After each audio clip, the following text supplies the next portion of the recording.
आप विविधता की रिस्पेक्ट के बारे में बात करते हैं, लेकिन राहुल गांधी और सिर्फ राहुल गांधी नहीं, स्टालिन, केसीआर, महबूबा, ममता सब कहते हैं कि आपकी पार्टी जो है उस विविधता को रिस्पेक्ट नहीं करती, इसलिए चाहे बंगाल हो या आंध्रा, तमिलनाडु, केरला और कश्मीर, इन सभी राज्यों में बीजेपी कहीं घुस भी नहीं सकती है, सरकार बना नहीं सकती है, क्योंकि एक सेंट्रिस्ट, एक स्ट्रांग व्यू पॉइंट वाली पार्टी है जो रीजनल एस्पिरेशंस को नहीं समझती। पहली बात ऐसी है कि भारतीय जनता पार्टी एक ऐसी पार्टी है जिसका ये मत है कि देश के विकास के लिए हमें रीजनल एस्पिरेशंस को एड्रेस करना ही चाहिए। और देश में मैं पहला मुख्यमंत्री हूं जो इतने लंबे समय तक राज्य का मुख्यमंत्री रह करके आया हूं, और इसलिए राज्य के एस्पिरेशंस क्या होते हैं, राज्य की आवश्यकताएं क्या होती हैं, इसका मुझे भली भांति समझ है।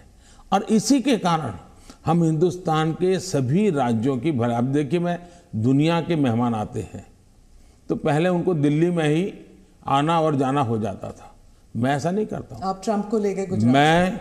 मैं उनको अलग अलग जगह पर, मैं चाइना के राष्ट्रपति को ले गया तमिलनाडु, मैं फ्रांस के राष्ट्रपति को ले गया उत्तर प्रदेश, मैं जर्मन चांसलर को ले गया कर्नाटका, और तब तो कांग्रेस की सरकार थी।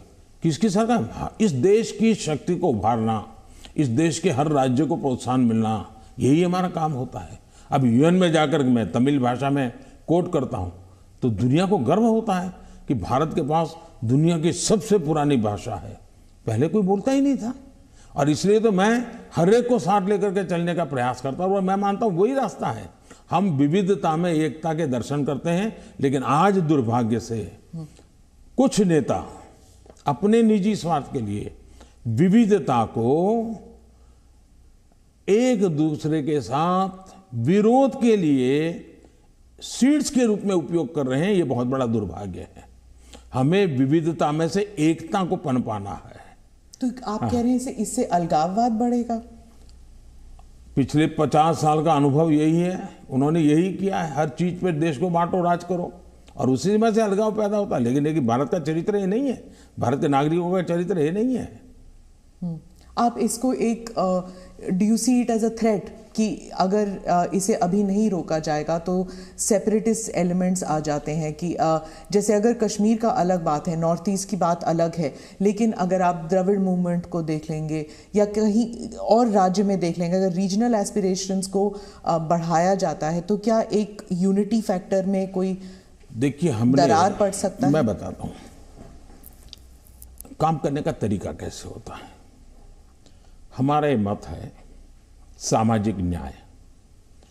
भारत जैसे देश में इतनी विविधता भरा समाज व्यवस्था, और अगर सामाजिक न्याय के सिद्धांत में हम थोड़ा सा भी ऊंचे नीचे करेंगे तो हमारे देश को बहुत नुकसान होगा। इसलिए समाज का छोटे से छोटे तबके के व्यक्ति को भी विकास में पूरा सहयोग मिलना चाहिए और विकास के लिए अवसर मिलना चाहिए। जैसे समाज के अंदर सामाजिक न्याय की आवश्यकता है, वैसे ही राष्ट्र में भी कोई एक इलाका बहुत आगे बढ़ जाए और कोई इलाका पीछे रह जाए तो कभी भी देश का भला नहीं होगा। हमारे यहाँ सर्वांगीण विकास होना चाहिए, सर्वसमावेशक विकास होना चाहिए, सर्वस्पर्शी विकास होना चाहिए, सर्वहित में विकास होना चाहिए। और इसलिए हम एक विषय लेकर के आए जिसमें भी मैं देख रहा हूं कि सभी राज्य हमारे साथ मिलकर के कंधे से कंधा मिलाकर के काम कर रहे हैं। एक राज्य नहीं कर रहा है, ये दुर्भाग्य है, बाकी सब राज्य कर रहे हैं। क्या है, हमने देखा कि हिंदुस्तान में 100 से थोड़े ज़्यादा कुछ जिले ऐसे हैं कि जो राज्य की एवरेज से भी बहुत पीछे हैं। हर प्रकार से वहाँ का धन तो सबको राज्य जिलों को समान मिलता है, तो ऐसा क्यों होता है? गवर्नेंस के प्रॉब्लम, योजनाओं का अमलीकरण नहीं। हमने ऐसे जिलों को एस्पिरेशनल जिलों के रूप में आइडेंटिफाई किया और राज्य सरकारों की सहमति से किया। करीब 110-115 जिले हैं। और उस पर हमने स्पेशल फोकस किया। मैं खुद जिलों से बात करता हूँ, उन जिलों में कल्याणकारी योजनाएं ज़्यादा से ज़्यादा पहुँचे। मैं राज्य सरकारों को प्रार्थना करता हूँ कि वहाँ यंग अफसरों को लगाइए, IAS अफसरों को, प्रमोटेड अफसरों को या रिटायर्ड एज वाले लोगों को वहाँ मत भेजिए, यंग लोगों को लगाइए। और मैंने देखा कि सभी राज्यों ने मेरी इस बात को माना, यंग अफसरों को लगा। दूसरा, मैंने कहा बार बार ट्रांसफर मत कीजिए, उनको वहाँ रहने दीजिए 3 साल, उनको कहिए कि तुम काम करो, बाद में तुम्हें अच्छा पोस्टिंग देंगे। सभी राज्यों ने मेरी मदद की और आज ये जो एस्पिरेशनल डिस्ट्रिक्ट है वो राज्यों की एवरेज से भी कुछ तो आगे निकल रहे हैं, कई पैरामीटर में आगे निकल रहे हैं। अब देश का भला हो रहा है। तो मेरा फेडरलिज्म में छोटे से छोटी इकाई का भी भला हो। अब जैसे ऑप्टिकल फाइबर नेटवर्क हिंदुस्तान के हर गांव में जाना चाहिए। हम लगे हैं, पैसे लगा रहे हैं, पूरी ताकत लगा रहे हैं। क्यों? हमें तो पूरे देश के ऊपर लाना है। यही तो रीजनल एस्पिरेशंस को एड्रेस करने का हमारा तरीका है। ये बात चलती है कि ये मोदी दी एडमिनिस्ट्रेटर है। अब अगर आप मोदी द पॉलिटिशियन के बारे में बात करूं तो जो पोलराइजेशन हमारे सोसाइटी में है वो हर इलेक्शन में उभर कर आती है, जाति के नाम पर हो या धर्म के नाम पर हो। कोई ना कोई किस्सा जरूर हो जाता है इलेक्शन से पहले। तो मोदी दी एडमिनिस्ट्रेटर आपने बता दिया आपने क्या क्या किया है, मोदी द पॉलिटिशियन नहीं कर पाया है अभी तक। पहली बात है कि भारतीय जनता पार्टी, उसका मंत्र है सबका साथ, सबका विकास, सबका विश्वास और सबका प्रयास। हमने हमारे इन सिद्धांतों को कभी बदला नहीं है। आपने मेरे मुंह से सैकड़ों बार इसको सुना होगा और मैं तो देख रहा हूं इन दिनों दुनिया के देश भी मेरे इस वाक्य का अपनी भाषा में ट्रांसलेशन करके सुनाते हैं कि मोदी इन सिद्धांतों पर काम करते हैं। और इसलिए हम मानते हैं कि सबका साथ, यही हमारा मंत्र रहा, हम करते हैं। समाज व्यवस्था तो है ही है, इसको तो कोई नकार नहीं सकता है। लेकिन हैरानी तब होती है जब मैं देख रहा हूं मीडिया में हम समाज को कोई दबा कुचला वर्ग हो उसकी चिंता हमको करनी चाहिए, क्यों नहीं करनी चाहिए। लेकिन हम कहेंगे भाई इस समाज में अगर पंथ के आधार पर देखें तो इस संप्रदाय में इस प्रकार की जाति व्यवस्था का वर्णन करेंगे और इस समाज में हम कभी नहीं करेंगे। क्या वहाँ भी समाज के और वर्गों में जातियाँ नहीं हैं, ऊंच नीच नहीं है, वहाँ पर बैकवर्ड नहीं। अब जैसे मेरे यहाँ गुजरात में मुस्लिम संप्रदाय में मैं समझता हूँ कि 70 जातियाँ ऐसी हैं जो ओबीसी हैं और मेरे गुजरात में जब मैं था उनको ओबीसी की कैटेगरी में बेनिफिट मिलता था। लेकिन कभी मैं मीडिया में नहीं देख रहा हूँ कि भाई वहाँ कितने ओबीसी को टिकट मिला, वहाँ कितने पिछड़ों को टिकट मिला, कुछ नहीं। तो ये इस प्रकार की राजनीति कौन करते हैं जी? क्या इससे बाहर आना चाहिए कि नहीं आना चाहिए? हम टिकट देंगे तो भी जाति के आधार पर बंटवारा शुरू कर देते हैं, ये इसी भाषा में वर्णन करते हैं। किस जाति का कितना वोट मिलेगा ये भी कह रहे हैं।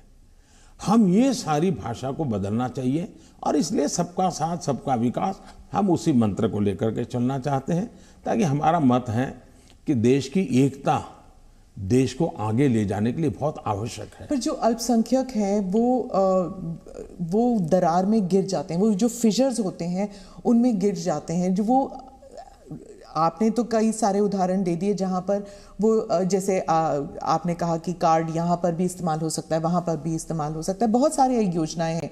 लेकिन जब ऐसे पोलराइजेशन की जो किस्से हो जाते हैं तब क्या होता है, मीडिया में भी आ जाता है। और जब मीडिया में आता है minorities are not safe in India, international media में भी आ जाता है। जो पूंजी निवेश करना चाहता है बाहर बैठ के, वो सोचता है यहाँ पॉलिटिकल अनरेस्ट है, मैं क्यों यहाँ पर पैसे लगाऊं। तो एक आज विश्व में भारत ने अपनी एक अच्छी पहचान भी बनाई है और वो मीडिया की ताकत से भी आगे निकल गई है।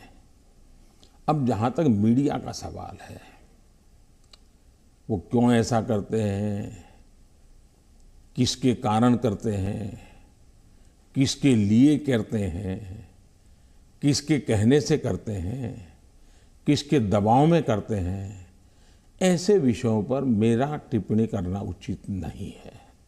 लेकिन मेरा इतनी समझ जरूर है कि मीडिया वर्ल्ड में भी एक बहुत बड़ा कंपटीशन है। उनको भी टिकने के लिए, अपने व्यापारिक हितों के लिए भी बहुत जिद्दोजहद करनी पड़ रही है। वो भी एक एलिमेंट है, मीडिया की कुछ मजबूरियां भी हैं उनकी। इस सब के बावजूद भी हमारी बात दुनिया में पहुंची है, इन्हीं लोगों के माध्यम से पहुंची है, क्योंकि अच्छे लोग भी हैं, नहीं है ऐसा नहीं है। जहां तक विदेश का मीडिया का कुछ सवाल है, दुनिया में मैंने देखा है कि कोई ही देश होगा, रेयर एक्सेप्शन, मैं भारत की बात नहीं कर रहा हूं, मैं बाहर की बात कर रहा हूं, कि जहां का मीडिया अपने देश के हितों के खिलाफ कुछ करता हो, कभी नहीं करते। तो कभी कभी ये मीडिया हाउस भी उनके देश के हितों के लिए भी, देशों के बीच की जो स्पर्धा होती है, तो एक लाइन ड्रॉ करते हैं। तो उनकी एक अपनी दुनिया है, चलने दीजिए। लेकिन आप देखिए क्या कारण है कि आज सबसे ज़्यादा एफडीआई है भारत में। क्या कारण है? सबसे ज़्यादा एफआईआई है। क्या कारण है इतना निवेश आ रहा है?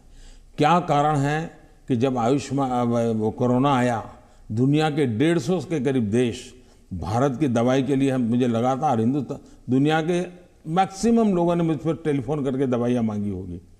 तो भारत की प्रतिष्ठा है तभी तो कर रहे हैं। और इसलिए ये जो हम 24 घंटे हेडलाइन के भरोसे राजनीति करते हैं, उनकी मजबूरियां होगी। मैं तो दुनिया के लोगों के सामने सत्य लेकर के जाता हूं, सच्चाई पहुंचा के रहता हूं, और दुनिया को भारत की तरफ आकर्षित कर रहा हूं। और पीएलआई इसके अभी अभी हम लाए, कितना बड़ा रिस्पांस मिल रहा है जी, कितना समर्थन मिल रहा है। Presenting B News app available on Google Play and App Store. Download it now.